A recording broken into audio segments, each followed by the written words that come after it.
فیلمی کافرۆش بەرهەمی بەڕێوەبەرایەتی هونەری سینەما لە شاری هەولێر کە پێش 12 ساڵ ئەم فیلمە بەرهەمێنراوە و خاوەنی چەندین خەڵاتە لە ناوخۆ و دەرەوە و بەشداری چەندین فیستیڤاڵی کردووە. دوای 12 ساڵ جارێکی تر ئەم فیلمە نمایشەکرێتەوە.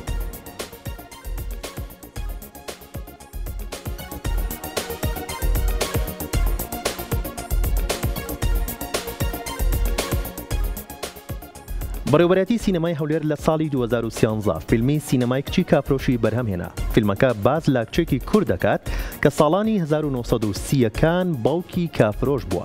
فیلمی کچی کافرۆش تا ئێستا چەند خەڵاتێکی لە ناوخۆ و دەرەوە بەدەستهێناوە و بەشداری چەندین فیستیڤاڵی نێودەوڵەتی کردووە.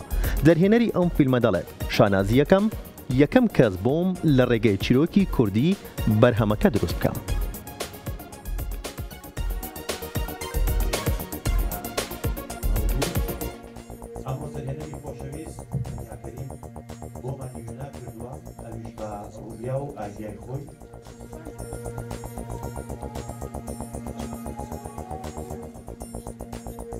ئێمە وەکو بەڕێوەبەرایەتی سینەمای هەولێر ئەوە بۆ ماوەی 3 ساڵە لە چوارچێوەی پرۆژەی سینەما و جەماوەر گرنگی بە چالاکی و لە بواری فیلم و فیلمسازی دەدەین لە هۆڵەکانی ئیمپایر سینەما.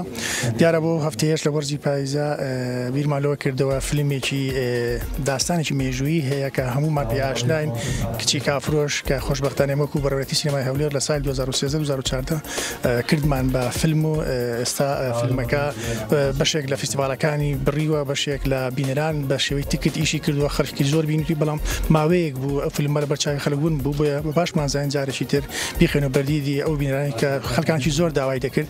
جیلێکی ئێستا کە تازە پێگەیشتون فیلمەکان نەبینی و داوایان دەکرد. لەسەر داواکاریوان توانیمان فیلمەکە جارێکتر ئەمڕۆکە بە نمایشی تایبەت بۆ هەموو هەوادارەکان و بە حزوری ستافی فیلمەکە لێرە کە بە توڵەی فیلمەکە و بە دەرێنەری فیلمەکە حزوریان هەیە.